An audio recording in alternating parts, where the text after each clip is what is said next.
అంటే భూమి మీద మనం ఏదైతే సత్యం అనుకుంటున్నామో మనకు కనిపించేవన్నీ సత్యం, వినిపించేవన్నీ సత్యం, ముట్టుకోగలిగేవన్నీ సత్యం, ఆ ఇంద్రియాలతో చూసేవి మనం సత్యం అనుకుంటున్నాం కదా.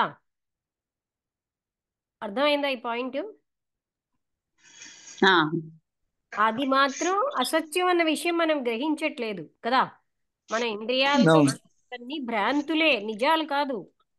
అందువల్ల దేవచానంలో కూడా మనం అలాగే ఉంటాం. ఆ దృష్టికి కంటే ఆ స్థితి మనకు ఉంటుంది. అక్కడ ఉన్నటువంటి ఫైన్ థింగ్స్ ఏమి మనకి తెలియవు. అంటే మెంటల్ అంటే ప్లేన్ అంటే అక్కడ కూడా అసత్యాలుగా ఫీల్ అవుతామండి. అక్కడ ఇవే ఆ, మనం సత్యం అని భావిస్తున్నాం కదా. భావిస్తున్నాం. అవును. ఇది అక్కడ ఉండిపోతుంది కదా. అవును. దాంతో ఏంటంటే భూమి మీద వీళ్ళకి ఇవి ఈ రెండు అంటే మెంటల్ ప్లేన్ లో ఉన్నవి ఇది కూడా వీళ్ళు పోగొట్టుకోవాలి అక్కడ. అవును. ఎన్వెలోప్స్ అనేదో అన్నారు కదా అక్కడ. ఆ, చూస్తాను. అదే యాజ్ దే ఆర్ అంటే but things that we see down here have two more veils. రెండు వేల్స్ అంటే ఏమిటి? ముసుగులు. ముసుగు. శాంతి అన్న ముసుగులు మన మీద ఉన్నాయి. Our sense of reality here is an entire delusion. పూర్తి భ్రాంతే మనం రియల్ రియల్ అనుకుంటున్నాం. వీ నో అవును. Nothing things of people as they are. మనకేమో ప్రజలు గాని వస్తువులు గాని వాటి యొక్క మూలం వాటి అసలు స్వరూపం మనకు తెలియదని కూడా మనం తెలియకుండా బతుకుతున్నాం కదా. All that we know of them are. అయితే మనకి తెలుసున్నవేంటి? మన మీద ఉన్న ఇంప్రెషన్స్ మాత్రమే మనకు తెలుసు. ఆ ఇంప్రెషన్స్ లోంచి మనకు వచ్చిన మన రీజనింగ్ అది ఇచ్చిన పిక్చరే తెలుస్తుంది మనకి. Get and put side. మీరు ఒకవేళ ఇది ఒక్క పాయింట్ జాగ్రత్తగా వినండి. మన అందరం మన చుట్టుపక్కల వాళ్ళందరి యొక్క కన్క్లూషన్స్ అన్నీ మన మనసులో పనిచేస్తూ ఉంటాయి. అవునా కదా? అలాగే మన ఆలోచనకు అలవాటు అయిపోయాం. ఇప్పుడు ఫర్ ఎగ్జాంపుల్ లక్ష్మి బాగా చెప్తోంది అనేది అది ఎక్కడో మనకి సబ్ కాన్షియస్ లో ఉండిపోతుంది. లేకపోతే అవును. చాలా దుర్మార్గుడు అనో ఏదో అలాంటివన్నీ లోపల లోపల పనిచేస్తూ ఉంటాయి మనకి. అందుకే ఒక క్షణం పాటు మీకు దగ్గర ఉన్నవాళ్ళు, దూరం ఉన్నవాళ్ళు, మీరు ప్రేమించేవారు, మీరు ప్రేమించిన వాడు, మీ శత్రువు, వాళ్ళ ఇంప్రెషన్స్ అన్ని పక్కన పెడితే మీకు మీరు ఎంత క్లియర్ అంటే క్లియర్ గా ఉండరు. అర్థమైందా? ఇవన్నిటితోటే మనం చూసుకుంటున్నాం అని చెప్తున్నారు. ఆ ఎగ్జాంపుల్ అందుకు ఇచ్చారు. అర్థమైందా పాయింట్? మీరు ఒప్పుకోగలుగుతున్నారా? అంటే మనకు తెలియకుండానే ఇవన్నీ మన మీద పనిచేస్తూ ఉంటాయి. అవును. అవును. వాటితోటే మనం అన్ని చూస్తుంటాం.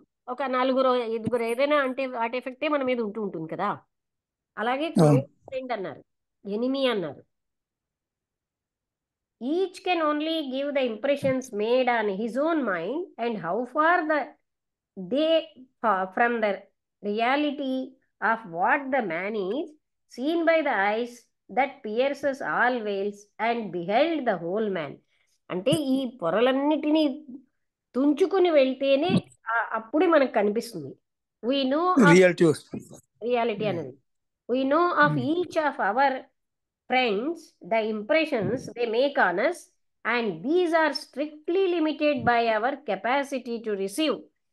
అందుకని మనం ఎంత రిసీవ్ చేసుకుంటున్నామో ఆ కెపాసిటీ కూడా పరిమితంగా ఉంది కదా. దాన్ని బట్టే మనం రిసీవ్ చేసుకుంటాం. A child may have as his father. అంటే మీకు చిన్న ఎగ్జాంపుల్ చెప్తాను.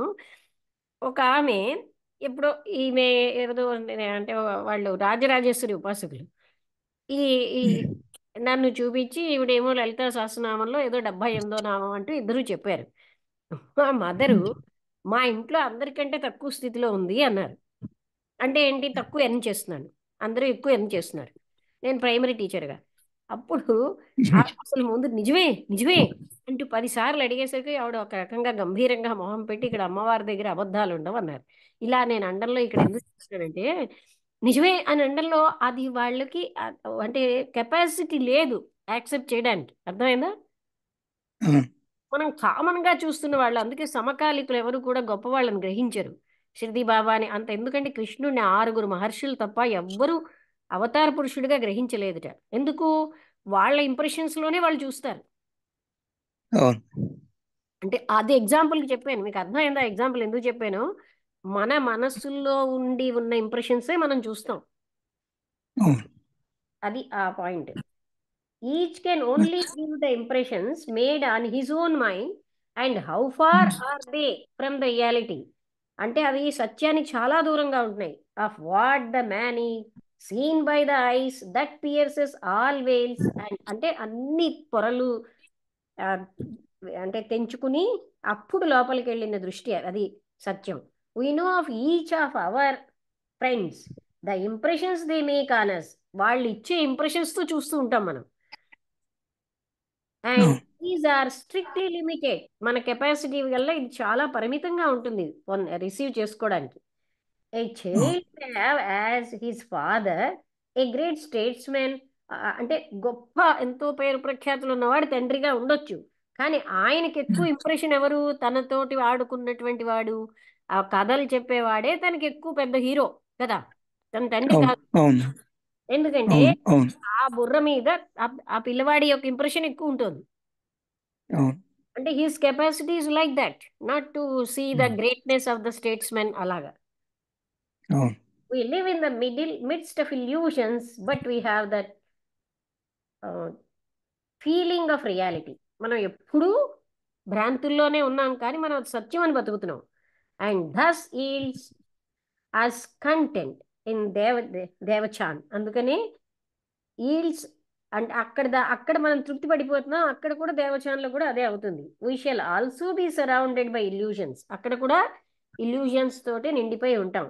దో as said two two removes nearer to reality. అంటే ఈ రెండు రకాల పొరలు తీస్తేనే రియాలిటీకి దగ్గరగా ఉంటాం. But that guide of nations destinies is to him only his interest, sorry, reality, and there also we shall have a similar feeling of reality which will yield us content. అక్కడ కూడా ఆ భ్రాంతి రియాలిటీ అని తృప్తిగా పడతాం, అందువల్లే మనం తృప్తి పడిపోతాం. అక్కడ ఆ మిగతా దృష్టి మనకి లేదు కదా, భ్రాంతితోటి జీవిస్తున్నాం. ద ఇల్యూజన్స్ ఆఫ్ ఎర్త్, భూమి మీద ఉన్న ఈ భ్రాంతులు, దో లెసెండ్, అవి తక్కువగా ఉన్నా సరే, అవేమో from in the lower heavens, అంటే లోయర్ హెవెన్స్ లోని, అంటే దేవచాని యొక్క లోవర్ లెవెల్స్ లో అవి ఇంకా ఉండిపోతాయి.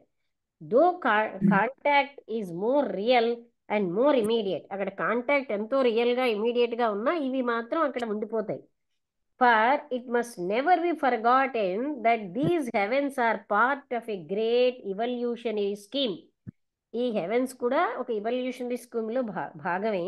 And until man has found the real self, తన రియల్ సెల్ఫ్ ని తెలుసుకునే వరకు his own unreality makes him subject to illusions.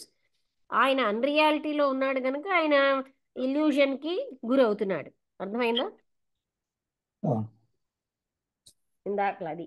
One thing however which produces the feeling of reality in earth life and of unreality when we study Devachan is that we look at earth life from within under the full sway of its illusions.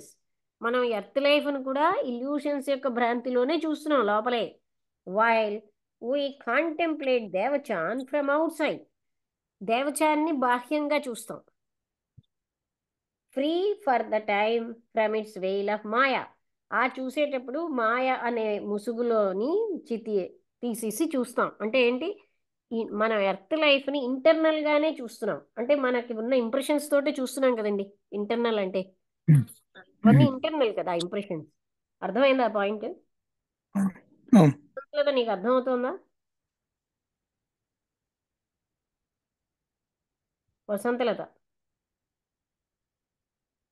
Migrate అర్థమైంది. వింటున్నాను. In అర్థమైంది. Devachan, the process is reversed and its inhabitants feel their own life to be the real. అంటే ఇక్కడ ఏంటంటే unreal real అని, అక్కడ real ని వాళ్ళు అంటే ఈ భూమి మీద ఉన్న దానికి ప్రాసెస్ అక్కడ రివర్స్ అయిపోతుంది. ఎందుకంటే ఇక్కడ అన్రియల్ రియల్ అని చూస్తున్నాం. అండ్ అక్కడ ఉన్న ఇన్హాబిటెంట్స్ అంటే దేవచాన్లో ఉన్న వాళ్ళు, వాళ్ళ జీవితం రియల్ అని, real one, and look on the earth earth life as full of the most potent illusions and misconceptions. వాళ్ళకి భూమి మీద ఉన్న జీవితం ఎంతో మిస్కాన్సెప్ట్స్ తోటి ఇల్యూషన్స్తో ఉందని అక్కడ చూడగలరు. అంటే ఇక్కడ చూసిన దానికి వ్యతిరేకంగా ఉంటుంది. On the whole they are nearer to the truth than the physical critics of their heaven.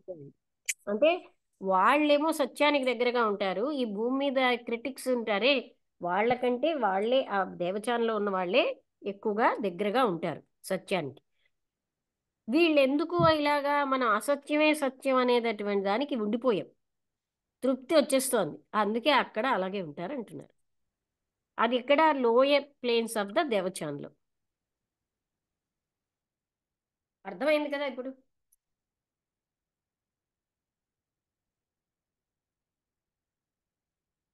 అంటే చూసారా ఈ భ్రాంతి మనకి ఎంత ఎఫెక్ట్ ఇస్తుందో మరణానంతరం కూడా. అందుకే ఇక్కడే మనం ఆ జ్ఞానం పొందాలి.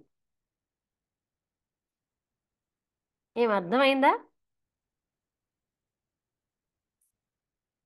హనుమంతరావు గారు? అర్థమైంది.